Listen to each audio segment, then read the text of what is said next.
Welcome to the class guys. ਅਸੀਂ ਹੁਣ ਤੱਕ ਪੋਲਿਟੀ ਦੇ ਸੈਕਸ਼ਨ ਦੇ ਵਿੱਚ ਯੂਨੀਅਨ ਐਗਜ਼ੀਕਿਊਟਿਵ ਕਵਰ ਕਰ ਚੁੱਕੇ ਹਾਂ। ਯੂਨੀਅਨ ਐਗਜ਼ੀਕਿਊਟਿਵ ਦੇ ਵਿੱਚ president, vice president, council of ministers and attorney general of India, ਇਹ ਸਾਡਾ ਪੋਰਸ਼ਨ ਕਵਰ ਹੋ ਚੁੱਕਿਆ ਸੀਗਾ। ਹੁਣ ਅਸੀਂ ਨੈਕਸਟ ਲੈਕਚਰ ਹੈ ਜਿਹੜਾ ਉਹਦੇ ਵਿੱਚ ਕਵਰ ਕਰਾਂਗੇ ਸਟੇਟ ਐਗਜ਼ੀਕਿਊਟਿਵ। ਸਟੇਟ ਐਗਜ਼ੀਕਿਊਟਿਵ ਦਾ ਪਾਰਟ ਹੁੰਦੇ ਆ governor, chief minister, state council of minister and then advocate general of state. So ਇਹ ਚਾਰੇ ਆਪਾਂ ਅੱਜ ਦੇ ਲੈਕਚਰ ਦੇ ਵਿੱਚ ਕਵਰ ਕਰਾਂਗੇ। ਸੋ ਚਲੋ ਟਾਈਮ ਵੇਸਟ ਨਹੀਂ ਕਰਦੇ ਤੇ ਡਾਇਰੈਕਟਲੀ ਸ਼ੁਰੂ ਕਰਦੇ ਹਾਂ ਗਵਰਨਰ।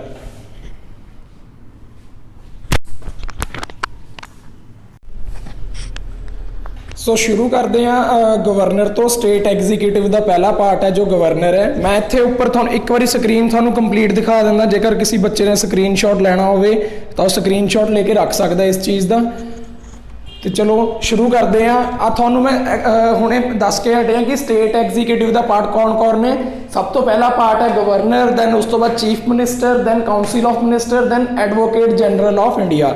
ਐਡਵੋਕੇਟ ਜਨਰਲ ਉੱਦਾਂ ਹੀ ਹੈ ਜਿਵੇਂ ਅਟਾਰਨੀ ਜਨਰਲ ਸੈਂਟਰ ਸਰਕਾਰ ਦੇ ਲਈ ਇੱਕ ਲੀਗਲ ਵਕੀਲ ਹੁੰਦਾ ਹੈ, ਸਰਕਾਰ ਦਾ ਆਪਣਾ ਵਕੀਲ। ਇੱਦਾਂ ਹੀ ਸਟੇਟ ਸਰਕਾਰ ਦਾ ਵਕੀਲ ਹੈ ਜਿਹੜਾ ਉਹਨੂੰ advocate general of India state ਕਹਿੰਦੇ ਆ, sorry advocate general of state. ਠੀਕ ਹੈ, ਇਹਨੂੰ ਇੱਥੇ ਕਰੈਕਸ਼ਨ ਕਰ ਲਓ। ਚਲੋ ਨੈਕਸਟ ਥਿੰਗ ਕੀ ਆ, ਇਹ ਸਟੇਟ ਐਗਜ਼ੀਕਿਊਟਿਵ ਕਿਹੜੇ ਆਰਟੀਕਲ ਤੋਂ ਕਿਹੜੇ ਆਰਟੀਕਲ ਤੱਕ ਡੀਲ ਕੀਤਾ ਜਾਂਦਾ ਹੈ। ਆਰਟੀਕਲ 153 ਤੋਂ 167 ਤੱਕ ਆਪਾਂ ਨੇ ਪੜ੍ਹੇ ਸੀਗੇ। Part 1, part 2, part 3, part 4, part 5। ਸੋ ਆਪਾਂ ਨੇ ਪੜ੍ਹਿਆ ਸੀਗਾ ਆਰਟੀਕਲ ਨੰਬਰ 53 ਤੋਂ 152 ਤੱਕ ਕੀ ਸੀਗਾ, ਪਾਰਟ 5। ਠੀਕ ਹੈ, ਇਹ ਹੈਗਾ ਤੁਹਾਡਾ 153 ਤੋਂ 167 ਸ਼ੁਰੂ ਹੋ ਗਿਆ। ਇਹ ਪਾਰਟ 6 ਦਾ ਹਿੱਸਾ ਨੇ। ਪਾਰਟ 6 ਕਿਹਦੇ ਨਾਲ ਡੀਲ ਕਰਦਾ ਹੈ, ਸਟੇਟਸ ਨਾਲ।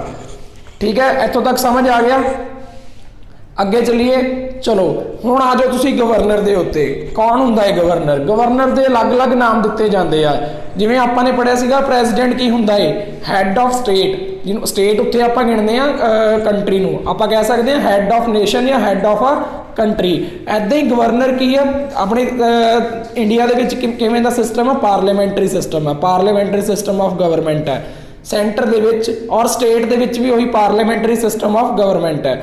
ਫਿਰ ਜੇ ਅਸੀਂ ਪਾਰਲੀਮੈਂਟਰੀ ਸਿਸਟਮ ਸੈਂਟਰ 'ਚ ਰੱਖਿਆ ਹੈ, ਉੱਥੇ ਸਟੇਟ ਇੱਕ ਪ੍ਰੈਜ਼ੀਡੈਂਟ ਚੁਣਦੇ ਆ, ਉੱਦਾਂ ਹੀ ਸਟੇਟ ਦਾ ਵੀ ਸਾਨੂੰ ਇੱਕ ਹੈੱਡ ਚੁਣਨਾ ਪੈਣਾ ਹੈ। ਉਹਨੂੰ ਕਹਿੰਦੇ ਆ ਆਪਾਂ ਹੈੱਡ ਆਫ ਸਟੇਟ ਜਾਂ chief executive head of state, ਤੇ ਉਹਦਾ ਨਾਮ ਕੀ ਹੈ, ਗਵਰਨਰ।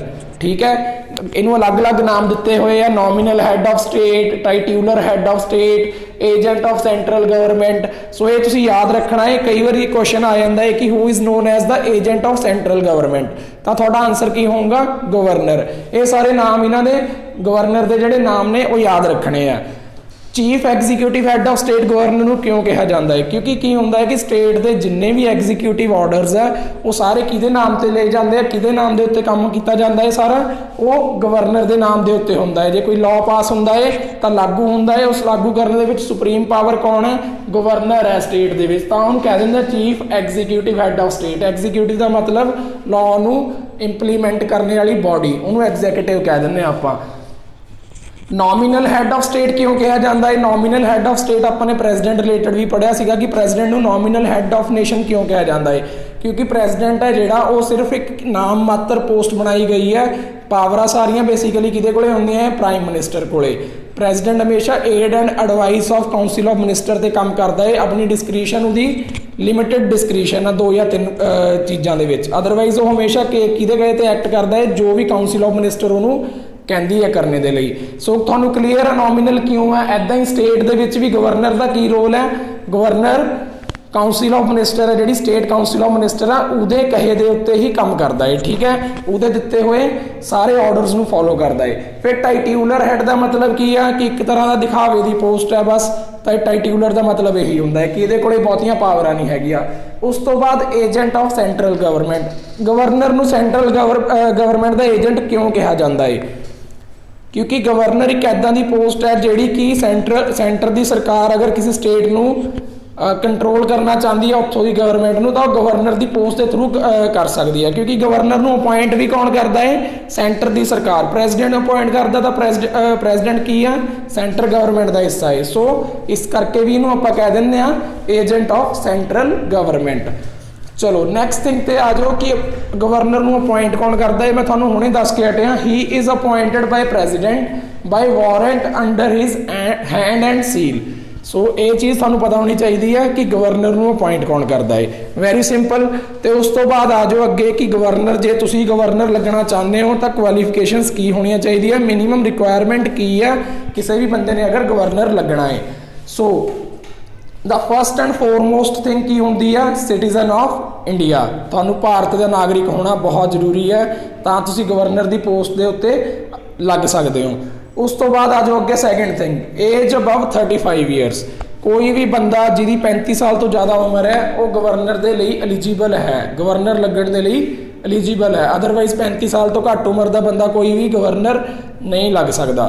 नैक्सट थिंग आ जाओ दो ना कन्वेंशनस का मतलब की होंदा है। कन्वेंशन का मतलब होंदा धारना। असीं इदां ही मान लैंदे कि चलो असीं आ कोई काम कर रहे हैं तो ये आ चीज़ तो असीं फॉलो करांगे, ठीक है। वो कन्वेंशनस आ गई, ये किते भी लिखिया नहीं हुई, बट हाँ जो असीं कदे काम करन लग जां तो ये चीज़ां ध्यान च जरूर रखिया जांदियां ने।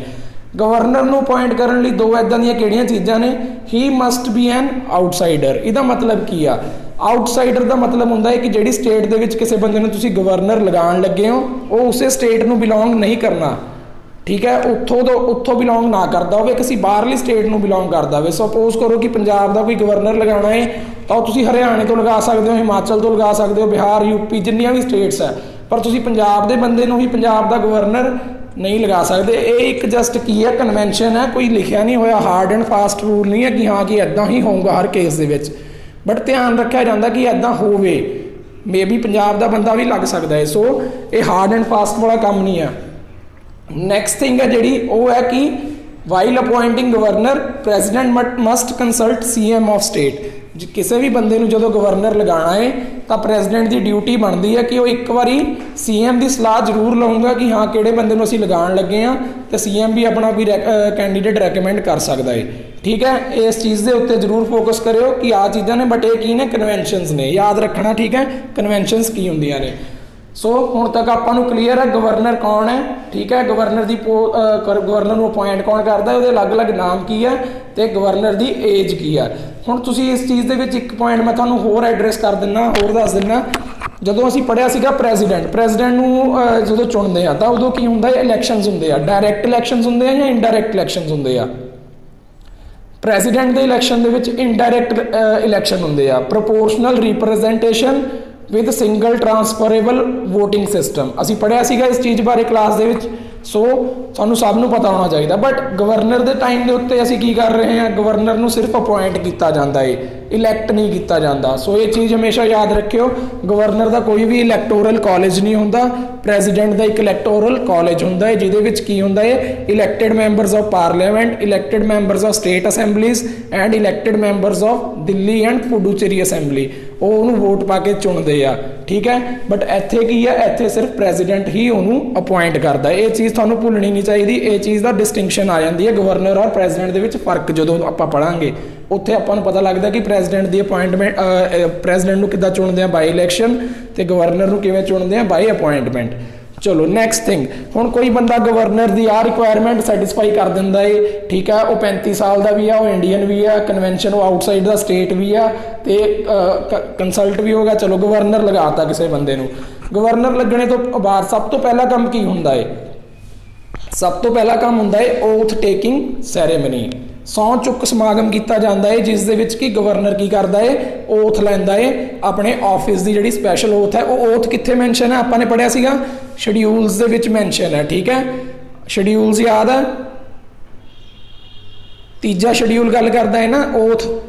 सो याद रखना है, आपां ने एक लाइन याद की सी tears of old PM, T for territories, E for emoluments, A for affirmations, R for Rajya Sabha, then S for schedule areas, O for other schedule areas, F for federal system जिहदे विच असीं पढ़िया सीगा F का मतलब 7वां नंबर आ गया था वो सैपरेशन ऑफ स्टेट पावर्स, ठीक है। State list, centre list, concurrent list. Then उस तो बाद 8वां शेड्यूल आ जाता है थोड़ा लैंग्वेजेस, ठीक है। उस तो बाद 9वां शेड्यूल आता है थोड़े को लैंड रिफॉर्म का, 10वां थोड़े को एंटी डिफेक्शन लॉ का, 11वां पंचायत, 12वां म्यूनसिपैलिटी। सो याद रखना शेड्यूल भी 12 के 12 शेड्यूल इंपॉर्टेंट ने। चलो हुण तुहानूं मैं दस्सिया कि गवर्नर की करदा है, ओथ लैंदा है अपने ऑफिस की। उन्होंने ओथ कौन दवांदा है? सौं चुक समागम दे विच गवर्नर नूं ओथ कौन दवांदा है? इत्थे मैं तुहानूं लिख के दिता है, oath is administered by chief justice of high court और सीनियर मोस्ट जज of high court. Chief justice है जिहड़ा स्टेट हाई कोर्ट का, वो उन्होंने सौं चुक समागम दे विच सौं चुकवांदा है। ठीक है, जे मान लो हाई कोर्ट का चीफ जस्टिस नहीं है तो सीनियर मोस्ट जज है जिहड़ा हाई कोर्ट का, वो उन्होंने सौं चुकवाऊंगा। चलो नैक्सट थिंग की है, कुछ इंपॉर्टेंट पॉइंट है गवर्नर नाल related. He should not be the member of either house of parliament. Governor है जिहड़ा वो कोई भी MP नहीं होना चाहिए, वो किसी भी हाउस का पार्ट नहीं होना चाहिए। पार्लीमेंट के 2 हाउस होंगे, लोक सभा राज्य सभा, दोनों का हिस्सा नहीं हो सकता। दैन उस तो अगली चीज़, he should not hold office of profit. वो कोई भी ऑफिस ऑफ प्रॉफिट नहीं होल्ड कर सकता। ऑफिस ऑफ प्रॉफिट का मतलब की होंदा है, जिथों उसनों किसी भी तरह का मुनाफा आ रहा है उदा का कोई ऑफिस। ठीक है, कोई भी जॉब होगी प्राइवेट सैक्टर की, इदां की कोई भी जॉब ऑफिस ऑफ प्रॉफिट आप गिन सकते हैं। कुछ इदां दी जॉब्स भी होंदियां जिन्होंने आप ऑफिस ऑफ प्रॉफिट नहीं गिनते, वो सरकार ने अलग कीतियां हुई है, सो उन्होंने आप एक्सैप्शन मान के चलते हैं। ठीक है, चलो ऑफिस ऑफ प्रॉफिट का मतलब क्लीयर है कि मुनाफा जितों आ रहा है उदा का पेशा कोई भी उन्हें ज्वाइन ना किया होवे, ताकि जो वो कल नूं गवर्नर बने तो उस चीज़ नूं वो फायदा ना पहुंचा सके कि हाँ ठीक है वो जिस चीज़ नाल एसोसीएटेड है उन्होंने फायदा ना पहुंचा सके। ठीक है, चलो नैक्सट थिंग ते आने आ। अगली चीज़ है इंपॉर्टेंट कि कोई एक बंदा 2 या 3 स्टेटां का गवर्नर बन सकता है। जदों साडा संविधान बनिया सीगा उदों यह प्रोविजन नहीं सीगा, असी लिखिया सीगा हरेक स्टेट का अपना एक गवर्नर होगा।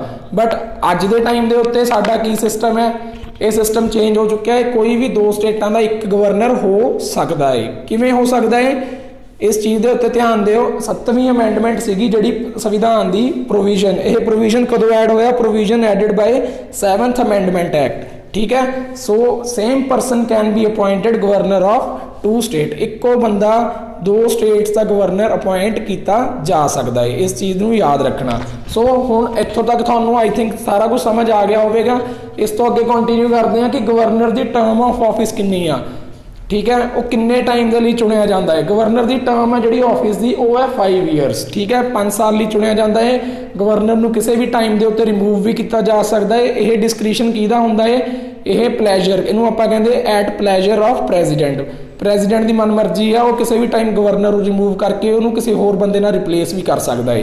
ठीक है, सो बट जे गवर्नर ने खुद रिजाइन करना हो, अपनी पोस्ट को खुद छड्डना चाहता है तो रिजाइन भी कर सकता है, पर अपना रेजिग्नेशन किहदे नाम के उत्ते टाइप करके दूंगा? प्रेजिडेंट के नाम के उत्ते। कि अपना रेजिग्नेशन किहनूं सौंपदा है? प्रेजिडेंट को सौंपदा है कि मैं अपना ऑफिस वकेट कर रहा, अपने ऑफिस तो रिजाइन कर रहा। सो इत्थों तक आई थिंक तुहानूं सबनूं क्लीयर हो गया होगा कि ये सारा गवर्नर नाल रिलेटेड जिन्ना भी फैक्चुअल इन्फॉर्मेशन है तुहानूं आर्टिकल्स याद होने चाहिए। 153 तो 167 स्टेट एग्जीक्यूटिव नाल डील करता है। ठीक है, गवर्नर के अलग अलग नाम, he is appointed by president, कौन बन सकता है? Citizen of India, age above 35 year, convention याद होनी चाहिए, he must be an outsider, president consults CM of state. ठीक है, ओथ कौन एडमिनिस्टर करता है? Chief justice. उसकी absence the which senior most जज of high court. He should not be a member of either house of parliament. ठीक है, he should not hold office of profit. Same person can be appointed as a governor of 2 states. तो यह चीज़ कदों add हुई है? 7th amendment act they नाल। ठीक है, इस चीज़ में अगे असी अगे कंटिन्यू करांगे गवर्नर दियां पावरां दे नाल। सो नैक्सट इंपॉर्टेंट थिंग है जी असी की पढ़न जा रहे हैं हुण, पावर्स ऑफ गवर्नर। गवर्नर दियां किहड़ियां पावर्स हुंदियां है वो आपां पढ़ांगे। मैं इत्थे तुहानूं स्क्रीन दे उत्ते मैंशन करता, जे तुसीं स्क्रीनशॉट लेना चाहते हो एक बारी स्क्रीनशॉट लै सकदे हो। तो चलो स्टार्ट करते हैं पावर्स ऑफ गवर्नर दे नाल। गवर्नर दियां 4 टाइप दियां पावरां ने। सब तो पहले type the executive powers, legislative powers, financial powers, then judicial powers. Executive का मतलब आपां ने दस्सिया सीगा कि लॉ नूं लागू करने वाली बॉडी में एग्जीक्यूटिव कहते हैं। उदा ही गवर्नर दियां एग्जीक्यूटिव पावर्स है जिहड़ियां, सब तो पहली इंपॉर्टेंट एग्जीक्यूटिव पावर की है कि स्टेट के जिन्ने भी एग्जीक्यूटिव एक्शनस है वो सारे किहदे नाम के उत्ते ले जाते हैं? गवर्नर दे। आपां ने प्रेजिडेंट के रिलेटेड पढ़िया सीगा कि देश दियां जिन्नियां भी पॉलिसीज बनदियां अल्टीमेटली वो किहदे नाम के उत्ते बनदियां है? प्रेजिडेंट के नाम के उत्ते बनदियां। ऐदां ही स्टेट दे विच भी जिन्ने एग्जीक्यूटिव एक्शन ले जाते हैं अल्टीमेटली वो किहदे नाम के उत्ते बनते हैं? ਉਹ ਬਣਦੇ ਨੇ ਗਵਰਨਰ ਦੇ ਨੇਮ ਦੇ ਉੱਤੇ। ਗਵਰਨਰ ਦੀ ਉਹਦੇ ਐਂਡ ਦੇ ਉੱਤੇ ਗਵਰਨਰ ਦੇ ਉਹਦੇ ਉੱਤੇ ਸਿਗਨੇਚਰ ਹੁੰਦੇ ਨੇ, ਗਵਰਨਰ ਹੀ ਉਹਦੇ ਲਈ ਰਿਸਪੌਂਸੀਬਲ ਹੈ, ਠੀਕ ਹੈ। ਦੈਨ ਉਸ ਤੋਂ ਬਾਅਦ ਸੈਕਿੰਡ ਥਿੰਗ ਕੀ ਆ, he appoints chief minister and other ministers. ਕਿਸੇ ਵੀ ਸਟੇਟ ਦੇ ਵਿੱਚ ਕੋਈ ਮੁੱਖ ਮੰਤਰੀ ਜਿਹੜਾ ਹੁਣ ਬਣਦਾ ਹੈ ਉਹਨੂੰ ਅਪਾਇੰਟ ਕੌਣ ਕਰਦਾ ਹੈ, ਉਹਨੂੰ ਗਵਰਨਰ ਅਪਾਇੰਟ ਕਰਦਾ ਹੈ, ਤੇ ਮੁੱਖ ਮੰਤਰੀ ਫਿਰ ਅੱਗੇ ਰეკਮੈਂਡ ਕਰਦਾ ਹੈ ਕਿ ਆਹ ਬੰਦਿਆਂ ਨੂੰ ਮਿਨਿਸਟਰ ਬਣਾਉਣਾ ਹੈ, ਤੇ ਉਹ ਮਿਨਿਸਟਰਾਂ ਨੂੰ ਵੀ ਅਪਾਇੰਟ ਕੌਣ ਕਰਦਾ ਹੈ, ਗਵਰਨਰ ਕਰਦਾ ਹੈ। ਤੇ ਦੈਨ ਉਸ ਤੋਂ ਅਗਲੀ ਚੀਜ਼ ਹੈ he appoints advocate general and state election commissioner. ਇਹ ਦੋਨੋਂ ਪੋਸਟਾਂ ਨੇ ਜਿਹੜੀਆਂ, ਐਡਵੋਕੇਟ ਜਨਰਲ ਮੈਂ ਤੁਹਾਨੂੰ ਦੱਸਿਆ ਕਿ ਸਟੇਟ ਸਰਕਾਰ ਦਾ ਇੱਕ ਸਰਕਾਰੀ ਵਕੀਲ ਹੁੰਦਾ ਹੈ ਜਿਹੜਾ ਸਟੇਟ ਦੇ ਲਈ ਕੋਰਟ ਦੇ ਵਿੱਚ ਸਟੇਟ ਦੇ ਪੱਖ ਦੇ ਕੇਸ ਲੜਦਾ ਹੈ। ਸੋ ਉਹ ਬੰਦਾ ਜਿਹੜਾ ਹੈ ਉਹ ਕੌਣ ਚੁਣਦਾ ਹੈ, ਉਹਨੂੰ ਚੁਣਦੀ ਸਰਕਾਰ ਹੈ, ਬਟ ਉਹਨੂੰ ਅਪਾਇੰਟ ਕੌਣ ਕਰਦੀ ਹੈ, ਉਹਨੂੰ ਅਪਾਇੰਟ ਕਰਦਾ ਹੈ ਗਵਰਨਰ। ਦੈਨ ਉਸ ਦਾ ਇੱਦਾਂ ਹੀ ਹੁੰਦਾ state election commissioner. State election commissioner ਨੂੰ ਵੀ ਕੌਣ ਅਪਾਇੰਟ ਕਰਦਾ ਹੈ, ਤੁਹਾਡਾ ਗਵਰਨਰ ਅਪਾਇੰਟ ਕਰਦਾ ਹੈ। ਹੀ ਰეკਮੈਂਡਸ ਦਾ ਇੰਪੋਜੀਸ਼ਨ ਆਫ ਐਮਰਜੈਂਸੀਜ਼। ਮੰਨ ਲਓ ਸਟੇਟ ਦੇ ਵਿੱਚ ਕੋਈ ਹਾਲਾਤ ਖਰਾਬ ਹੋ ਜਾਂਦੇ ਆ ਅਤੇ ਇੱਦਾਂ ਦੇ ਹਾਲਾਤ ਆ ਗਏ ਕਿ ਐਮਰਜੈਂਸੀ ਲਗਾਉਣੀ ਪੈ ਸਕਦੀ ਹੈ, ਪ੍ਰੈਜ਼ੀਡੈਂਟ ਰੂਲ ਜਾਂ ਸਟੇਟ ਐਮਰਜੈਂਸੀ ਇੱਦਾਂ ਦਾ ਕੋਈ ਹਾਲਾਤ ਆ ਚੁੱਕੇ ਆ, ਤਾਂ ਇਸ ਚੀਜ਼ ਦੀ ਫਾਈਨਲ ਰਿਪੋਰਟ ਕੌਣ ਦਿੰਦਾ ਹੈ, ਰეკਮੈਂਡ ਕੌਣ ਕਰਦਾ ਹੈ ਸੈਂਟਰ ਦੀ ਸਰਕਾਰ ਨੂੰ, ਤਾਂ ਉਹ ਰეკਮੈਂਡ ਕਰਦਾ ਹੈ ਤੁਹਾਡਾ ਪ੍ਰੈਜ਼ੀਡੈਂਟ, ਉਸ ਚੀਜ਼ ਨੂੰ ਰეკਮੈਂਡ ਕਰਦਾ ਹੈ, ਠੀਕ ਹੈ। ਦੈਨ ਨੈਕਸਟ ਥਿੰਗ ਤੇ ਆ ਜਾਓ, ਅਗਲੀ ਚੀਜ਼ ਹੈ ਹੀ is the chancellor of all state universities. ਤੁਸੀਂ ਸਾਰਿਆਂ ਨੇ ਗ੍ਰੈਜੂਏਸ਼ਨ ਕੀਤੀ ਹੋਣੀ ਆ, ਅਸੀਂ ਆਪਣੇ ਜਿਹੜੀ ਯੂਨੀਵਰਸਿਟੀਜ਼ ਤੋਂ ਪੜ੍ਹਦੇ ਆ, ਅਸੀਂ ਕਦੇ ਜਦੋਂ ਉੱਥੇ ਜਾਂਦੇ ਹਾਂ ਤਾਂ ਹਮੇਸ਼ਾ ਕੀ ਹੁੰਦਾ ਹੈ, VC ਆਫਿਸ ਹੁੰਦਾ ਨਾ। VC ਦਾ ਮਤਲਬ ਵਾਈਸ ਚਾਂਸਲਰ। ਵਾਈਸ ਕਦੋਂ ਬਣਦਾ ਹੈ ਕੋਈ, ਜੇ ਮੈਂ ਕਹਾਂ ਕਿ ਮੈਂ ਵਾਈਸ ਕੈਪਟਨ ਹਾਂ ਤਾਂ ਮੈਂ ਵਾਈਸ ਕੈਪਟਨ ਤਾਂ ਉਦੋਂ ਬਣੇ ਨਾ ਜਾਂ ਕੋਈ ਇੱਕ ਕੈਪਟਨ ਹੋਊਗਾ, ਕੈਪਟਨ ਦਾ ਵਾਈਸ ਕੈਪਟਨ ਹੁੰਦਾ ਹੈ, ਸਿੱਧਾ ਵਾਈਸ ਕੈਪਟਨ ਤਾਂ ਨਹੀਂ ਹੁੰਦਾ। ਤਾਂ ਤੁਸੀਂ ਆਪਣੀ ਯੂਨੀਵਰਸਿਟੀ ਦੇ ਵਿੱਚ ਕਦੇ ਪੁੱਛਿਓ ਕਿ ਤੁਹਾਡਾ ਚਾਂਸਲਰ ਕੌਣ ਹੈ, ਤਾਂ ਤੁਹਾਨੂੰ ਉੱਥੇ ਪਤਾ ਲੱਗੂਗਾ ਕਿ ਸਟੇਟ ਦੇ ਵਿੱਚ ਹਰ ਇੱਕ ਯੂਨੀਵਰਸਿਟੀ, ਸਰਕਾਰੀ ਯੂਨੀਵਰਸਿਟੀ ਹੈ ਜਿਹੜੀ, ਉਹਦਾ ਚਾਂਸਲਰ ਗਵਰਨਰ ਹੁੰਦਾ ਹੈ, ਠੀਕ ਹੈ। ਜੇ ਤੁਸੀਂ ਹੁਣ ਇਹਦੀ ਐਗਜ਼ਾਮਪਲ ਚੱਕਦੇ ਹੋ, ਪੰਜਾਬ ਦੇ ਵਿੱਚ ਆਪਣੇ ਕੋਲੇ ਕੀ ਆ, ਪੰਜਾਬ ਦੇ ਵਿੱਚ ਪੰਜਾਬੀ ਯੂਨੀਵਰਸਿਟੀ ਹੋ ਗਈ, ਠੀਕ ਹੈ, ਤਾਂ ਉਹਦਾ ਚਾਂਸਲਰ ਕੌਣ ਹੈ, governor. Punjab university, GNDU Guru Nanak Dev university, ਇਹਨਾਂ ਸਭ ਦੇ ਚਾਂਸਲਰ ਕੌਣ ਹੋਊਗਾ, ਇਹਨਾਂ ਸਭ ਦਾ ਚਾਂਸਲਰ ਹੋਊਗਾ ਸਾਡਾ ਸਟੇਟ ਦਾ ਗਵਰਨਰ, ਠੀਕ ਹੈ। ਹੁਣ ਤੁਹਾਨੂੰ ਕਲੀਅਰ ਹੋ ਗਿਆ ਐਗਜ਼ੀਕਿਊਟਿਵ ਪਾਵਰਸ ਬਾਰੇ। ਚਲੋ ਨੈਕਸਟ ਥਿੰਗ ਤੇ ਆ ਜਾਓ, ਲੈਜਿਸਲੇਟਿਵ ਪਾਵਰਸ। ਲੈਜਿਸਲੇਟਿਵ ਦਾ ਮਤਲਬ ਕੀ ਹੁੰਦਾ ਹੈ, ਲੈਜਿਸਲੇਟਿਵ ਦਾ ਮਤਲਬ ਹੁੰਦਾ ਹੈ ਕਿ ਜਿਹੜੇ ਲਾਅ ਮੇਕਿੰਗ ਬਾਡੀ ਹੁੰਦੀ ਹੈ ਉਹਨੂੰ ਅਸੀਂ ਲੈਜਿਸਲੇਟਿਵ ਕਹਿ ਦਿੰਦੇ ਹਾਂ।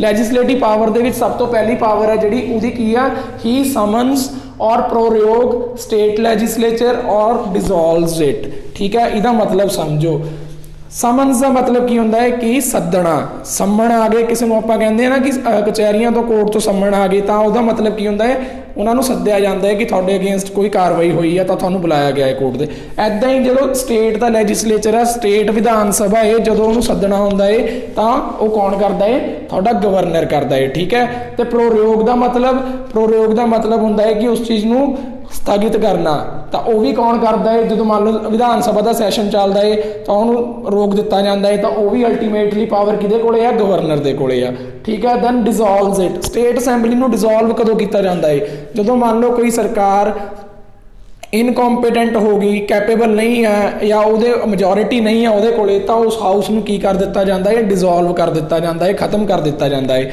ਇਹ ਪਾਵਰ ਵੀ ਕਿਹਦੇ ਕੋਲੇ ਆ, ਗਵਰਨਰ ਦੇ ਕੋਲੇ ਆ, ਠੀਕ ਹੈ। ਦੈਨ ਉਸ ਤੋਂ ਬਾਅਦ ਨੈਕਸਟ ਥਿੰਗ ਹੈ ਜਿਹੜੀ legislative power, he decides on question on disqualification of members of state assembly by consulting state election commissioner. ਕੋਈ ਮੈਂਬਰ ਹੈ ਸਟੇਟ ਅਸੈਂਬਲੀ ਦਾ, ਵਿਧਾਨ ਸਭਾ ਦਾ ਕੋਈ ਵੀ MLA ਆ, ਉਸ ਬੰਦੇ ਨੂੰ ਡਿਸਕੁਆਲੀਫਾਈ ਕਰਨਾ ਹੈ, ਉਹਦੇ ਅਹੁਦੇ ਤੋਂ ਹਟਾਉਣਾ ਹੈ, ਤਾਂ ਇਹ ਕੰਮ ਇਹ ਕੌਣ ਕਰਦਾ ਹੈ, ਗਵਰਨਰ ਕਰਦਾ ਹੈ, ਬਟ ਕਿਹਦੀ ਸਲਾਹ ਲੈ ਕੇ, ਸਟੇਟ ਇਲੈਕਸ਼ਨ ਕਮਿਸ਼ਨਰ ਦੀ ਸਲਾਹ ਦੇ ਨਾਲ। ਦੈਨ ਉਸ ਤੋਂ ਅਗਲਾ, he promulgates ordinance when state legislature is not in session. ਸਭ ਤੋਂ ਪਹਿਲਾਂ ਤਾਂ ਤੁਹਾਨੂੰ ਕਲੀਅਰ ਹੋਣਾ ਚਾਹੀਦਾ ਕਿ ਆਰਡੀਨੈਂਸ ਦਾ ਮਤਲਬ ਕੀ ਹੈ। ਆਰਡੀਨੈਂਸ ਕੀ ਹੁੰਦਾ ਹੈ, ਜਦੋਂ ਮੰਨ ਲਓ ਸਟੇਟ ਅਸੈਂਬਲੀ ਹੈ ਜਿਹੜੀ, ਵਿਧਾਨ ਸਭਾ ਹੈ, ਉਹ ਸੈਸ਼ਨ ਦੇ ਵਿੱਚ ਨਹੀਂ ਆ, ਤੇ ਆਊਟ ਆਫ ਨੋਵੇਅਰ ਇੱਕ ਇਮੀਡੀਏਟ ਇਹੋ ਜਿਹੀ ਸਿਚੁਏਸ਼ਨ ਕ੍ਰੀਏਟ ਹੋ ਗਈ ਕਿ ਕੋਈ ਲਾਅ ਬਣਾਉਣਾ ਪੈਣਾ ਹੈ। ਜਦੋਂ ਸੈਸ਼ਨ 'ਚ ਅਸੈਂਬਲੀ ਤਾਂ ਬੈਠੀ ਨਹੀਂ ਆ, ਤੇ ਹੁਣ ਲਾਅ ਬਣਾਉਣੇ ਦੀ ਵੀ ਸਾਨੂੰ ਐਮਰਜੈਂਸੀ ਆ, ਤਾਂ ਉਦੋਂ ਅਸੀਂ ਕੀ ਕਰਦੇ ਹਾਂ, ਉਦੋਂ ਅਸੀਂ ਇੱਕ ਪ੍ਰੋਸੀਜਰ ਯੂਜ਼ ਕਰਦੇ ਹਾਂ, ਮੈਥਡ ਯੂਜ਼ ਕਰਦੇ ਹਾਂ, ਉਸ ਮੈਥਡ ਨੂੰ ਨਾਮ ਦਿੰਦੇ ਹਾਂ ਪ੍ਰੋਮਲਗੇਸ਼ਨ ਆਫ ਆਰਡੀਨੈਂਸ। ਆਰਡੀਨੈਂਸ ਬਣਾਉਂਦੇ ਹਾਂ ਉਦੋਂ ਅਸੀਂ ਕਿ ਇਮੀਡੀਏਟਲੀ ਅਸੀਂ ਇਸ ਚੀਜ਼ ਨੂੰ, ਇਸ ਲਾਅ ਨੂੰ ਪਾਸ ਕਰਦੇ ਹਾਂ। ਉਹ ਸਿੱਧਾ ਡਾਇਰੈਕਟਲੀ ਕੌਣ ਬਣਾ ਸਕਦਾ ਹੈ, ਗਵਰਨਰ ਉਸ ਆਰਡੀਨੈਂਸ ਨੂੰ ਸਿੱਧਾ ਪਾਸ ਕਰ ਦਿੰਦਾ ਹੈ ਕਿ ਇਹ ਅੱਜ ਤੋਂ ਇਹ ਲਾਅ ਐਪਲੀਕੇਬਲ ਹੋ ਗਿਆ। ਤੇ ਉਸ ਆਰਡੀਨੈਂਸ ਦੀ ਕੀ ਹੁੰਦੀ ਹੈ, ਇੱਕ कह लो कि एक उम्र होंगी है कि उसकी एज है, वो एज कितनी है 6 महीने 6 हफ्ते। वो 6 महीने दे विच थानू की करना पैंदा है, थानू अपनी विधान सभा का सैशन दोबारा बुलाना पैंदा है, उस सैशन दे विच उस ऑर्डीनेंस नू पास करके बिल के थ्रू लॉ बनाना पैंदा है, नहीं वो की हो जाता है लैप्स हो जाता है, खत्म हो जाता है अपने आप। सो ये पावर गवर्नर नू किहड़े आर्टिकल के अंडर मिली है, आर्टिकल बहुत इंपॉर्टेंट है आर्टिकल 213। तो ऐदा ही यह पावर प्रेजिडेंट को भी सी ऑर्डीनेंस मेकिंग पावर, तो प्रेजिडेंट को किहड़े आर्टिकल के अंडर पावर मिलती है, प्रेजिडेंट को पावर मिलती है आर्टिकल नंबर 123। प्रेजिडेंट के एक आर्टिकल होर इंपॉर्टेंट सीगा 143, तो मैं वो तुहानूं दस्सिया सीगा कि 143 आर्टिकल किहड़ा इंपॉर्टेंट है कि जो प्रेजिडेंट सुप्रीम कोर्ट तो कोई सलाह मंगता है किसी काम नाल रिलेटेड, तो वह सलाह जिहड़ी है किहड़े आर्टिकल के अंडर मंग सकता है 143। ऐदा ही ऑर्डीनेंस मेकिंग पावर जिहड़ी है गवर्नर की वो 213 आर्टिकल के अंडर है, याद रखियो। चलो नैक्सट थिंग है कि with respect to bills, state Vidhan Sabha के थानू पता है कि जिहड़ा कारज हुंदा की हुंदा है, बिल पास हुंदे आ, लॉ बनाए जाते हैं। लॉ के उत्ते अल्टीमेट साइन किहदे होने हुंदे आ, गवर्नर के साइन हुंदे आ, फिर ही लॉ बन सकता है कोई बिल हुंदा जिहड़ा। ते वो बिल के जिहड़े अल्टीमेट साइन हुंदे गवर्नर के कोले की हुंदे आ, 4 रस्ते हुंदे आ कि वो 4 ऑप्शन चूज करने होंगे, जिवें KBC च हुंदा ना ABCD, तुसीं उदां समझ लो कि ये भी ABCD 4 ऑप्शन आते हैं गवर्नर के कोले। तो पहला ऑप्शन की है गवर्नर के कोले, पहला ऑप्शन है गिव असेंट। असेंट का मतलब मंजूरी दे देनी, ठीक है। पहला वह ऑप्शन होंदा है कि वो बिल आता है वो कोले, वो सीधा अपने साइन कर दिंदा है कि ठीक है जी बिल नूं लॉ बनाता। उस तो बाद दूजा विद होल्ड असेंट, मंजूरी नहीं दे रहा, गवर्नर नूं फील होवे कि इस बिल दे विच कोई गड़बड़ है, इनू नहीं पास करना, तो अपना असेंट है जिहड़ी मंजूरी है उन्होंने विद होल्ड कर सकता। विद होल्ड मतलब अपने मंजूरी ना देना, ठीक है। उस तो बाद अगली चीज़ है return the bill. Return the bill Teeja option है जिहड़ा गवर्नर के कोल, इहदे अंडर की हुंदा है, गवर्नर नूं फील हुंदा है कि चलो ठीक है इस बिल दे विच कोई आ कमी है, मेरे विवेक के अकॉर्डिंग, मेरी सोची के अकॉर्डिंग इहदे च आ कमी है, मैं इस चीज़ नूं बिल नूं वापस भेज दिंदा विधान सभा दे विच, उत्थे वो दोबारा इस चीज़ नूं डिस्कस करनगे तो इनू अमेंड करके फिर मैनूं भेजणगे कि हाँ ठीक है कि आ चीज़ां असीं दोबारा सुधार करता। पर जरूरी नहीं है कि स्टेट लैजिस्लेचर ये जिहड़ा बिल रिटर्न होके आया है उहदे विच कोई सुधार करे, तो वो एज इट इज़ वापस भी भेज सकते हैं। तो इसलिए ये कोई कन्फर्म नहीं है कि जो उन्हें वापस भेजा है तो वो सुधार किया ही जाएगा, बट उहदे कोले एक ऑप्शन जरूर हुंदा है गवर्नर के कोले कि वो वापस भेज सकता है उस बिल नूं, ताकि दोबारा स्टेट लैजिस्लेचर उसके उत्ते कंसल्ट कर सके। इसका अदरवाइज जो असी प्रैक्टिकली देखिए कि फ़ायदा की है, तो फ़ायदा ये हुंदा है कि जो ऐदा कोई बिल गवर्नर रिटर्न करता है उस बिल के बारे की हुंदा है कि वह बिल हाईलाइट हो जाता है, ठीक है। साडा मीडिया या आप कह लीए जर्नलिस्ट उस बिल के उत्ते ज़्यादा फोकस करते हैं कि कोई कमी होगी, इसलिए गवर्नर ने वो बिल वापस भेजा है। सो जो उस बिल बारे ज़्यादा हाईलाइट होंदा, ज़्यादा रिसर्च वर्क होंदा है, तो लोगों के विच भी उहदी इन्फॉर्मेशन पहुँच जाती है। तो जो लोगों को फील होंदा है कि ये वाकई ये बिल सही नहीं होना चाहिए, पास नहीं होना चाहिए, ये बिल गलत है, तो लोग उहदे उत्ते की कर सकते हैं, एक तरह का अपना जिहड़ी पब्लिक जजमेंट होंदी है, लोगों का की प्रतिकरण है उहदे उत्ते वो दे सकते हैं, तो मे बी सरकार उस बिल नूं पास ना ही करवावे। तो इदां की हुंदा एक तरह का इंस्ट्रूमेंट है साडे संविधान दे विच जिहदे नाल असीं क्या कर सकते हैं, बचा सकते हैं कोई भी गलत बिल पास होने तो। दैन उस तो बाद चौथा ऑप्शन है जिहड़ा, ये ऑप्शन है reserve the bill for president.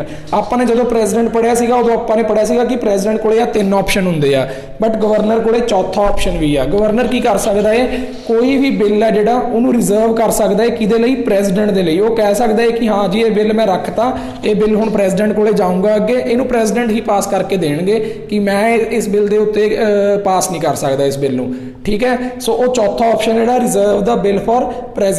तो फिर प्रेजिडेंट की करूँगा, प्रेजिडेंट को वही जिहड़ियां 3 पावरां ने जिहड़ियां आपां ऑलरेडी प्रेजिडेंट च पढ़ियां, give assent, with hold assent, then return the bill, ठीक है। उहदे च वीटो पावर्स भी पढ़ियां सीगियां आपां ने, प्रेजिडेंट दीयां किन्नियां वीटो पावर्स हुंदियां है, ठीक है। उहदे विच आपां ने एब्सोल्यूट वीटो आपां ने मैंशन कीती सीगी, क्वालीफाइड वीटो, पॉकेट वीटो, ये सब आपां क्लासरूम दे विच पढ़ चुके हैं। सो इत्थे डिस्कस करन दा कोई फायदा नहीं है, टाइम वेस्टेज है। सो तुसीं उही चीज़ नूं रिवाइज कर लिओ, ठीक है। सो इत्थों तक तुहानूं सारिਆਂ ਨੂੰ क्लीयर है गवर्नर ਦੀਆਂ लैजिस्लेटिव पावर्स। ये इंपॉर्टेंट होर भी ने पावर्स, बट ਜਿਹੜੀਆਂ इंपॉर्टेंट ने पेपर के पॉइंट ऑफ व्यू तो ਪੁੱਛੀਆਂ भी जा ਸਕਦੀਆਂ ਨੇ, ਉਹ मैं ਤੁਹਾਨੂੰ ਇੱਥੇ ਦੱਸ ਦਿੱਤੀਆਂ।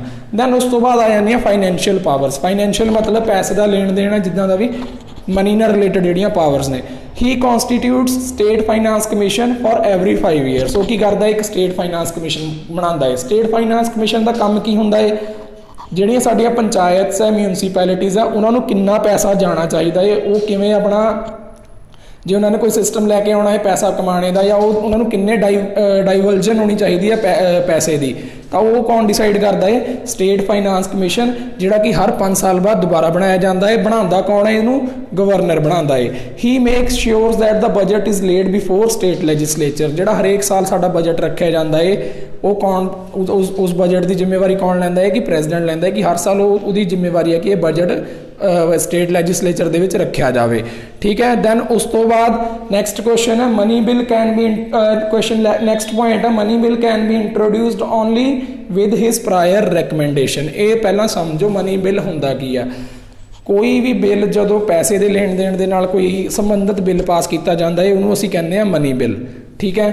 ਤਾਂ ਮਨੀ ਬਿੱਲ ਕੀ ਆ, ਮਨੀ ਬਿੱਲ ਕੋਈ ਵੀ ਵਿਧਾਨ ਸਭਾ ਦੇ ਵਿੱਚ ਜਦੋਂ ਆਉਂਦਾ ਹੈ ਤਾਂ ਉਹ ਪ੍ਰਾਇਰ ਰეკਮੈਂਡੇਸ਼ਨ, ਮਤਲਬ ਕਿ ਜਿਹੜਾ ਗਵਰਨਰ ਹੈ ਉਹਦੀ ਪਹਿਲਾਂ ਸਲਾਹ ਲਈ ਜਾਂਦੀ ਹੈ, ਫਿਰ ਉਹੀ ਰეკਮੈਂਡ ਕਰਦਾ ਕਿ ਇੱਦਾਂ ਦਾ ਬਿੱਲ ਲੈ ਆਓ। ਠੀਕ ਹੈ। ਉਹ ਪਹਿਲਾਂ ਦੱਸਦਾ ਹੈ। ਠੀਕ ਹੈ। ਤਾਂ ਉਹ ਬਿੱਲ ਆਪਾਂ ਕਹਿੰਦੇ ਹਾਂ ਮਨੀ ਬਿੱਲ। ਸੋ ਕੋਈ ਵੀ money bill without his prior recommendation can not be presented in any house. ਠੀਕ ਹੈ। ਉਸ ਚੀਜ਼ ਦਾ ਇਹ ਪੁਆਇੰਟ ਹੈ। ਇਸ ਚੀਜ਼ ਦੀ ਅਗਰ ਤੁਹਾਨੂੰ ਸਮਝ ਆ ਗਈ ਤਾਂ ਠੀਕ ਹੈ, ਅਗਰ ਨਹੀਂ ਕਲੀਅਰ ਹੋਇਆ ਤਾਂ ਜਦੋਂ ਅਸੀਂ ਪਾਰਲੀਮੈਂਟ ਦਾ ਕੰਸੈਪਟ ਪੜ੍ਹਾਂਗੇ, ਕੰਪਲੀਟ ਪਾਰਲੀਮੈਂਟ, ਉਹਦੇ ਵਿੱਚ ਅਲੱਗ ਟਾਈਪਸ ਦੇ ਬਿੱਲ ਹੁੰਦੇ ਆ, money bill, financial bill 1, financial bill 2, ਉੱਥੇ ਤੁਹਾਨੂੰ ਇਹ ਮੋਰ ਕਲੈਰਿਟੀ ਆ ਜਾਊਗੀ। ਠੀਕ ਹੈ। ਫਿਲਹਾਲ ਤੁਸੀਂ ਇੰਨਾ ਸਮਝ ਲਓ ਕਿ ਮਨੀ ਬਿੱਲ ਗਵਰਨਰ ਦੀ ਰეკਮੈਂਡੇਸ਼ਨ ਤੋਂ ਬਿਨਾਂ ਨਹੀਂ ਰੱਖਿਆ ਜਾ ਸਕਦਾ ਕਿਸੇ ਵੀ ਹਾਊਸ ਦੇ ਵਿੱਚ। ਚਲੋ, ਇਹ ਹੋ ਗਈਆਂ ਫਾਈਨੈਂਸ਼ੀਅਲ ਪਾਵਰਸ। ਨੈਕਸਟ ਆ ਜਾਓ ਤੁਸੀਂ ਜੁਡੀਸ਼ੀਅਲ ਪਾਵਰਸ ਦੇ ਉੱਤੇ। ਜੁਡੀਸ਼ੀਅਲ ਪਾਵਰ ਦੇ ਵਿੱਚ ਸਭ ਤੋਂ ਪਹਿਲਾ ਪੁਆਇੰਟ ਹੈ, he can grant pardon, reprieve, respite, commutation and remission. ਹੁੰਦਾ ਕੀ ਹੈ ਇਹ ਸਾਰਾ ਕੁਝ? 5 ਵਰਡ ਬੋਲੇ ਆ ਮੈਂ। ਇਹ 5 ਦੇ 5 ਵਰਡ ਹੈ ਕੀ ਨੇ? ਇਹ 5 ਵਰਡ ਨੇ ਮਰਸੀ ਪਟੀਸ਼ਨ ਨਾਲ ਰਿਲੇਟਡ। ਜਦੋਂ ਵੀ ਕਿਸੇ ਬੰਦੇ ਦਾ ਕੋਈ ਕੇਸ ਹੁੰਦਾ ਹੈ, ਕਿਸੇ ਬੰਦੇ ਨੂੰ ਕੋਈ ਸਜ਼ਾ ਹੋ ਜਾਂਦੀ ਹੈ, ਉਹ ਆਪਣੀ ਮਰਸੀ ਦੇ ਲਈ ਕੀ ਹੁੰਦਾ ਹੈ ਕਿ ਦੁਹਾਈ ਪਾਉਂਦਾ ਹੈ ਕਿ ਹਾਂ ਠੀਕ ਹੈ ਮੇਰੀ ਸਜ਼ਾ ਮਾਫ ਕਰ ਦਿਓ, ਜਾਂ ਇੱਦਾਂ ਦਾ ਕੁਛ ਵੀ ਉਹ ਚਾਹੁੰਦਾ ਹੈ ਦਇਆ ਦੇ ਤੌਰ 'ਤੇ, ਤਰਸ ਦੇ ਆਧਾਰ 'ਤੇ, ਤਾਂ ਗਵਰਨਰ ਦੇ ਕੋਲੇ ਆਪਣੀ ਕੀ ਕਰਦਾ ਹੈ, ਉਹ ਮਰਸੀ ਪਟੀਸ਼ਨ ਭੇਜਦਾ ਹੈ। ਮਰਸੀ ਪਟੀਸ਼ਨ ਦੇ ਵਿੱਚ ਉੱਤੇ ਫਿਰ ਗਵਰਨਰ ਐਕਟ ਕਰਦਾ ਹੈ। ਗਵਰਨਰ ਪਾਰਡਨ ਕਰ ਸਕਦਾ ਹੈ। ਪਾਰਡਨ ਦਾ ਮਤਲਬ ਹੁੰਦਾ ਹੈ ਮਾਫ ਕਰ ਦੇਣਾ। ਰਿਪਰੀਵ ਦਾ ਮਤਲਬ ਹੁੰਦਾ ਹੈ ਥੋੜ੍ਹੇ ਟਾਈਮ ਲਈ ਸਜ਼ਾ ਦੇ ਵਿੱਚ ਹੌਲਟ ਆ ਜਾਣਾ। ਠੀਕ ਹੈ। ਰਿਸਪਾਈਟ, ਕਮਿਊਟੇਸ਼ਨ ਐਂਡ ਰਿਮਿਸ਼ਨ, ਇਹ ਸਿੰਪਲ ਤੁਹਾਡੇ ਕੀ ਨੇ ਉਹਦੇ ਕੋਲੇ। ਬਾਕੀ 4 ਮਤਲਬ ਕਿ 5 ਟੋਟਲ ਆਪਸ਼ਨ ਨੇ ਜਿਹੜਾ ਉਹ ਕਰ ਸਕਦਾ। ਕਮਿਊਟੇਸ਼ਨ ਦਾ ਮਤਲਬ ਹੁੰਦਾ ਹੈ ਕਿ ਸੈਂਟੈਂਸ ਨੂੰ ਹੀ ਚੇਂਜ ਕਰ ਦੇਣਾ। ਫਾਂਸੀ ਦੀ ਸਜ਼ਾ ਹੋਈ ਸੀਗੀ, ਉਹਨੂੰ ਕਨਵਰਟ ਕਰਕੇ ਉਹਨੂੰ ਕੀ ਕਰ ਦਿੱਤਾ ਗਿਆ ਹੈ, ਉਮਰ ਕੈਦ 'ਚ ਤਬਦੀਲ ਕਰਤਾ, ਉਹਨੂੰ ਕਮਿਊਟੇਸ਼ਨ ਕਹਿ ਦਿੰਦੇ ਆ। ਰੀਮਿਸ਼ਨ ਦਾ ਮਤਲਬ ਹੁੰਦਾ ਹੈ ਤੁਹਾਨੂੰ ਕੋਈ 7 ਸਾਲ ਦੀ ਸਜ਼ਾ ਹੋਈ ਸੀਗੀ, ਉਹਨੂੰ ਘਟਾ ਕੇ 4 ਸਾਲ ਦੀ ਕਰ ਦਿੱਤੀ ਗਈ ਹੈ, ਮਤਲਬ ਕਿ ਟਰਮ ਨੂੰ ਚੇਂਜ ਕਰਨਾ, ਉਹਨੂੰ ਕਹਿ ਦਿੰਦੇ ਆ ਰੀਮਿਸ਼ਨ। ਠੀਕ ਹੈ। ਇਹਦੇ ਉੱਤੇ ਜ਼ਿਆਦਾ ਕਲੈਰਿਟੀ ਲਈ ਮੈਂ ਕਰੰਟ ਅਫੇਅਰਸ ਦੀ ਵੀਡੀਓ ਜਿਹੜੀ ਪਾਈ ਸੀਗੀ ਉਹਦੇ 'ਚ ਕੰਪਲੀਟ ਐਕਸਪਲੇਨੇਸ਼ਨ ਦਿੱਤੀ ਹੋਈ ਆ, ਉੱਥੇ ਤੁਸੀਂ ਪੜ੍ਹ ਸਕਦੇ ਹੋ। ਦੈਨ ਉਸ ਤੋਂ ਅਗਲੀ ਚੀਜ਼ judicial powers. He is consulted by president while appointing state high court ਜੱਜ। ਠੀਕ ਹੈ। ਜਦੋਂ ਵੀ ਕਿਸੇ ਸਟੇਟ ਦਾ ਹਾਈ ਕੋਰਟ ਜੱਜ ਅਪੁਆਇੰਟ ਕਰਨਾ ਹੁੰਦਾ ਹੈ ਤਾਂ ਉਹਨੂੰ ਅਪੁਆਇੰਟ ਕਰਨੇ ਤੋਂ ਪਹਿਲਾਂ ਸਲਾਹ ਲਈ ਜਾਂਦੀ ਹੈ ਗਵਰਨਰ ਦੀ। ਅਪੁਆਇੰਟ ਤਾਂ ਕਿਹਨੇ ਕਰਨਾ ਹੈ? ਪ੍ਰੈਜ਼ੀਡੈਂਟ ਨੇ ਕਰਨਾ ਹੈ। ਪਰ ਪ੍ਰੈਜ਼ੀਡੈਂਟ ਕੀ ਕਰੂੰਗਾ, ਇੱਕ ਵਾਰੀ ਸਲਾਹ ਲਊਂਗਾ ਸਟੇਟ ਗਵਰਨਰ ਦੀ ਕਿ ਹਾਂ ਇਸ ਬੰਦੇ ਨੂੰ ਅਪੁਆਇੰਟ ਕਰ ਰਹੇ ਹਾਂ, ਤੁਹਾਡੇ ਕੀ ਵਿਚਾਰ ਨੇ। ਠੀਕ ਹੈ। ਸੋ ਇਹ ਸੀਗੀਆਂ complete powers of governor. I hope ਕਿ ਤੁਹਾਨੂੰ ਇਹ ਸਭ ਕੁਝ ਕੰਪਲੀਟ ਸਮਝ ਆ ਚੁੱਕਿਆ ਹੋਵੇਗਾ। ਜੇ ਤੁਹਾਨੂੰ ਕੋਈ ਵੀ ਡਾਊਟ ਹੈ ਸਟਿਲ ਤਾਂ ਤੁਸੀਂ ਪੁੱਛ ਸਕਦੇ ਹੋ ਕਮੈਂਟ ਸੈਕਸ਼ਨ ਦੇ ਵਿੱਚ, ਤਾਂ ਮੈਂ ਕੋਸ਼ਿਸ਼ ਕਰੂੰਗਾ ਤੁਹਾਨੂੰ ਇਹ ਚੀਜ਼ ਕਲੀਅਰ ਕਰਨੇ ਦੀ। ਠੀਕ ਹੈ। ਇਹ ਸੀਗਾ ਗਵਰਨਰ ਦਾ ਪੂਰਾ ਕੰਪਲੀਟ ਸੈਕਸ਼ਨ। ਹੁਣ 2 ਜਾਂ 3 ਇੰਪੋਰਟੈਂਟ ਚੀਜ਼ਾਂ ਜਿਹੜੀਆਂ ਗਵਰਨਰ ਨਾਲ ਰਿਲੇਟਡ ਨੇ ਕਿ president and governor the comparison ਕਿਵੇਂ ਹੈ, ਪਾਰਡਨਿੰਗ ਪਾਵਰ ਦੇ ਵਿੱਚ ਕੀ ਦੋਨਾਂ ਦਾ ਫਰਕ ਹੈ, ਉਹ ਚੀਜ਼ਾਂ ਆਪਾਂ ਇੱਕ ਵਾਰੀ ਟਰਾਈ ਕਰਾਂਗੇ ਡਿਸਕਸ ਕਰਨੇ ਦੀਆਂ। ਤਾਂ ਉਹ ਚੀਜ਼ ਨੂੰ ਹੁਣ ਆਪਾਂ ਅੱਗੇ ਡਿਸਕਸ ਕਰਦੇ ਹਾਂ। ਸੋ ਜਿਹੜੀ ਚੀਜ਼ ਮੈਂ ਆਪਾਂ ਡਿਸਕਸ ਕਰਨੀ ਹੈ ਕਿ ਪ੍ਰੈਜ਼ੀਡੈਂਟ ਔਰ ਗਵਰਨਰ ਦੋਨਾਂ ਦੀਆਂ ਜਿਹੜੀਆਂ ਪਾਵਰਸ ਹੈ, ਜਿਹੜੀਆਂ ਪਾਰਡਨਿੰਗ ਪਾਵਰਸ ਹੈ, ਉਹਨਾਂ ਦੇ ਵਿੱਚ ਡਿਫਰੈਂਸ ਕੀ ਹੈ। ਠੀਕ ਹੈ। ਤੁਹਾਡੀ ਸਕਰੀਨ ਦੇ ਉੱਤੇ ਇੱਕ ਸਲਾਈਡ ਆ ਰਹੀ ਹੈ, ਇਹਦੇ ਉੱਤੇ ਲਿਖਿਆ ਹੋਇਆ ਹੈ ਕਲੀਅਰਲੀ ਕਿ ਪ੍ਰੈਜ਼ੀਡੈਂਟ ਔਰ ਗਵਰਨਰ ਦੀਆਂ ਪਾਵਰਸ ਦੇ ਵਿੱਚ ਡਿਫਰੈਂਸ ਕੀ ਹੈ। ਸੋ ਮੈਂ ਤੁਹਾਨੂੰ ਐਕਸਪਲੇਨ ਕਰ ਰਿਹਾ ਇਹਦਾ ਮਤਲਬ ਕੀ ਹੈ। ਪਹਿਲੀ ਚੀਜ਼ ਹੈ ਜਿਹੜੀ ਪ੍ਰੈਜ਼ੀਡੈਂਟ ਕੀ ਕਰਦਾ ਹੈ, ਹੀ ਕੈਨ ਪਾਰਡਨ, ਰਿਪਰੀਵ, ਰਿਸਪਾਈਟ, ਉਹ ਸਭ ਕੁਝ ਕਰ ਸਕਦਾ। 5 ਦੇ 5 ਜਿੰਨੇ ਵੀ ਉਹਦੇ ਕੋਲੇ ਆਪਸ਼ਨ ਨੇ, 5 ਦੇ 5 ਆਪਸ਼ਨ ਯੂਜ਼ ਕਰ ਸਕਦਾ ਹੈ ਕਿਸੇ ਵੀ ਸੈਂਟਰਲ ਲਾਅ ਦੇ ਅਗੇਂਸਟ ਅਗਰ ਕਿਸੇ ਨੂੰ ਸਜ਼ਾ ਹੋਈ ਹੈ। ਠੀਕ ਹੈ। ਐਦਾਂ ਹੀ ਜਿਹੜੇ ਸਟੇਟ ਲਾਅ ਦੇ ਅਗੇਂਸਟ ਕਿਸੇ ਨੂੰ ਸਜ਼ਾ ਹੋਈ ਹੈ ਉਹਦੇ ਉੱਤੇ ਇਹ ਚੀਜ਼ਾਂ ਕੌਣ ਕਰ ਸਕਦਾ ਹੈ? ਇਹ ਗਵਰਨਰ ਕਰ ਸਕਦਾ ਹੈ। ਹੁਣ ਸੈਕਿੰਡ ਪੁਆਇੰਟ ਜਿਹੜਾ ਇਹ ਇੰਪੋਰਟੈਂਟ ਹੈ, ਪ੍ਰੈਜ਼ੀਡੈਂਟ ਕੀ ਕਰ ਸਕਦਾ ਹੈ? ਪ੍ਰੈਜ਼ੀਡੈਂਟ ਪਾਰਡਨ, ਰਿਪਰੀਵ, ਇਹੀ 5 ਆਪਸ਼ਨ ਯੂਜ਼ ਕਰਕੇ ਕਿਸੇ ਦਾ ਵੀ ਡੈਥ ਸੈਂਟੈਂਸ ਹੈ ਜਿਹੜਾ ਮੌਤ ਦੀ ਸਜ਼ਾ ਹੈ ਉਹਨੂੰ ਕਨਵਰਟ ਕਰ ਸਕਦਾ ਹੈ। ਬਟ ਗਵਰਨਰ ਦੇ ਕੋਲ ਇੱਦਾਂ ਦੀ ਪਾਵਰ ਨਹੀਂ ਹੈ। ਗਵਰਨਰ ਪਾਰਡਨ ਨਹੀਂ ਕਰ ਸਕਦਾ, ਸਿਰਫ ਪਾਰਡਨ। ਇਹ ਯਾਦ ਰੱਖਿਓ, ਗਵਰਨਰ ਦੇ ਕੋਲ ਵੀ 5 ਆਪਸ਼ਨ ਹੁੰਦੇ ਆ, 5 ਚੋਂ ਸਿਰਫ ਔਰ ਸਿਰਫ ਪਾਰਡਨ ਨਹੀਂ ਕਰ ਸਕਦਾ। ਮਤਲਬ ਕੰਪਲੀਟਲੀ ਕਿਸੇ ਦੀ ਸਜ਼ਾ ਮਾਫ ਕਰ ਦੇਣੀ ਉਹਨੂੰ ਪਾਰਡਨ ਕਹਿੰਦੇ ਆ। ਮਤਲਬ ਕਿਸੇ ਨੂੰ ਫਾਂਸੀ ਦੀ ਸਜ਼ਾ ਹੋਈ ਆ, ਤੁਸੀਂ ਬਿਲਕੁਲ ਮਾਫ ਕਰਤਾ ਤੇ ਉਹ ਬੰਦਾ ਆਜ਼ਾਦ ਹੋ ਗਿਆ। ਇਹ ਪਾਰਡਨ ਕਰਨਾ ਸਿਰਫ ਔਰ ਸਿਰਫ ਫਾਂਸੀ ਦੀ ਸਜ਼ਾ ਦੇ ਵਿੱਚ ਜਾਂ ਮੌਤ ਦੀ ਸਜ਼ਾ ਦੇ ਵਿੱਚ ਕਿਹਨੂੰ ਅਲਾਉਡ ਹੈ? ਪ੍ਰੈਜ਼ੀਡੈਂਟ ਨੂੰ। ਪਰ ਗਵਰਨਰ ਕੀ ਕਰ ਸਕਦਾ ਹੈ? ਕਮਿਊਟ ਕਰ ਸਕਦਾ ਹੈ, ਰਿਪਰੀਵ, ਰਿਮਿਸ਼ਨ, ਰਿਸਪਾਈਟ, ਇਹ ਆਪਸ਼ਨ ਯੂਜ਼ ਕਰ ਸਕਦਾ ਹੈ ਡੈਥ ਸੈਂਟੈਂਸ ਦੇ ਉੱਤੇ। ਠੀਕ ਹੈ, ਇਹਦੇ ਵਿੱਚ ਕਨਫਿਊਜ਼ ਨਾ ਹੋਇਓ। ਕਈ ਵਾਰੀ ਬੱਚਾ ਕਨਫਿਊਜ਼ ਹੋ ਜਾਂਦਾ ਕਿ ਡੈਥ ਸੈਂਟੈਂਸ ਦੇ ਉੱਤੇ ਬਾਕੀ ਕੁਝ ਵੀ ਨਹੀਂ ਕਰ ਸਕਦਾ ਗਵਰਨਰ, ਬਾਕੀਆਂ ਚੀਜ਼ਾਂ ਦੇ ਉੱਤੇ ਤਾਂ ਉਹ ਯੂਜ਼ ਕਰ ਸਕਦਾ ਹੈ, ਰਿਮਿਸ਼ਨ, ਰਿਸਪਾਈਟ, ਕਮਿਊਟੇਸ਼ਨ। ਠੀਕ ਹੈ, ਬਟ ਇਹ ਚੀਜ਼ ਕੀ ਹੈ ਕਿ ਪਾਰਡਨ ਨਹੀਂ ਕਰ ਸਕਦਾ ਡੈਥ ਸੈਂਟੈਂਸ ਨੂੰ। ਠੀਕ ਹੈ, ਨੈਕਸਟ ਇੰਪੋਰਟੈਂਟ ਪੁਆਇੰਟ ਹੈ ਕਿ ਜਦੋਂ ਵੀ ਕੋਈ ਕੋਰਟ ਮਾਰਸ਼ਲ, ਮਿਲਟਰੀ ਕੋਰਟ ਹੁੰਦੇ ਨਾ, ਜਿਵੇਂ ਆਰਮੀ ਦੇ ਕੋਰਟ ਹੁੰਦੇ ਆ, ਮਿਲਟਰੀ ਕੋਰਟ ਅਸੀਂ ਪੜ੍ਹਿਆ ਏ, ਉਹ ਕੋਰਟ ਜਦੋਂ ਵੀ ਕੋਈ ਸਜ਼ਾ ਸੁਣਾਉਂਦੇ ਆ ਤਾਂ ਉਹਦੇ ਉੱਤੇ ਕਿਸੇ ਵੀ ਟਾਈਪ ਦੀ ਪਾਰਡਨਿੰਗ ਮਰਸੀ ਪਟੀਸ਼ਨ ਹੈ ਤਾਂ ਉਹ ਸਿਰਫ ਔਰ ਸਿਰਫ ਪ੍ਰੈਜ਼ੀਡੈਂਟ ਕੋਲ ਹੀ ਜਾਵੇਗੀ। ਸਟੇਟ ਗਵਰਨਰ ਦੇ ਕੋਲ ਕੋਈ ਹੱਕ ਨਹੀਂ ਹੈ ਕਿ ਉਹ ਮਿਲਟਰੀ ਕੋਰਟ ਦੁਆਰਾ ਦਿੱਤੇ ਗਏ ਫੈਸਲੇ ਦੇ ਉੱਤੇ ਕਿਸੇ ਵੀ ਟਾਈਪ ਦਾ ਪਾਰਡਨ, ਰਿਮਿਸ਼ਨ, ਐਦਾਂ ਦੀ ਕੋਈ ਚੀਜ਼ ਕਰ ਸਕਦਾ। ਠੀਕ ਹੈ, ਸੋ ਇਹ ਸੀਗਾ ਬੇਸਿਕ ਡਿਫਰੈਂਸ ਪਾਰਡਨਿੰਗ ਪਾਵਰ, ਜਾਂ ਆਪਾਂ ਕਹਿ ਸਕਦੇ ਹਾਂ ਮਰਸੀ ਪਟੀਸ਼ਨਸ ਦੇ ਉੱਤੇ ਕਿਵੇਂ ਐਕਟ ਕਰਦਾ ਹੈ ਪ੍ਰੈਜ਼ੀਡੈਂਟ ਜਾਂ governor. So overall I think ਸਾਰਾ ਗਵਰਨਰ ਦਾ ਸੈਕਸ਼ਨ ਕੰਪਲੀਟ ਹੋ ਚੁੱਕਿਆ ਹੈ। ਸੋ ਇਹਨੂੰ ਇੱਕ ਵਾਰੀ ਜਿਹਨੂੰ ਨਹੀਂ ਸਮਝ ਆਇਆ ਉਹ ਰਿਪੀਟ ਕਰਕੇ ਵੀਡੀਓ ਜ਼ਰੂਰ ਦੇਖੇ, ਤੇ ਸਟੈਂਡਰਡ ਬੁੱਕਸ ਹੈ ਜਿਹੜੀਆਂ ਤੁਹਾਡੀਆਂ ਉਹਨਾਂ ਨੂੰ ਨਾਲ ਦੀ ਨਾਲ ਫੋਲੋ ਕਰੀ ਜਾਓ ਤੇ ਤੁਹਾਡਾ ਕਨਸੈਪਟ ਹੋਰ ਕਲੀਅਰ ਹੋ ਜਾਏਗਾ। ਜੇ ਤੁਹਾਨੂੰ ਇਸ ਤੋਂ ਇਲਾਵਾ ਵੀ ਕੋਈ ਕੁਐਸਚਨ ਹੈ ਤੁਹਾਡਾ ਕਮੈਂਟ ਸੈਕਸ਼ਨ ਦੇ ਵਿੱਚ ਤੁਸੀਂ ਜਦ ਮਰਜ਼ੀ ਲਿਖ ਦਿਓ, ਮੇਰੀ ਜ਼ਿੰਮੇਵਾਰੀ ਰਹੇਗੀ ਕਿ ਤੁਹਾਡਾ ਉਹ ਡਾਊਟ ਹੈ ਜਿਹੜਾ ਉਹਨੂੰ ਕਲੈਰੀਫਾਈ ਕਰਨਾ। ਸੋ ਅੱਜ ਦਾ ਵੀਡੀਓ ਇੱਥੇ ਐਂਡ ਕਰਦੇ ਹਾਂ। ਸੋ ਧੰਨਵਾਦ।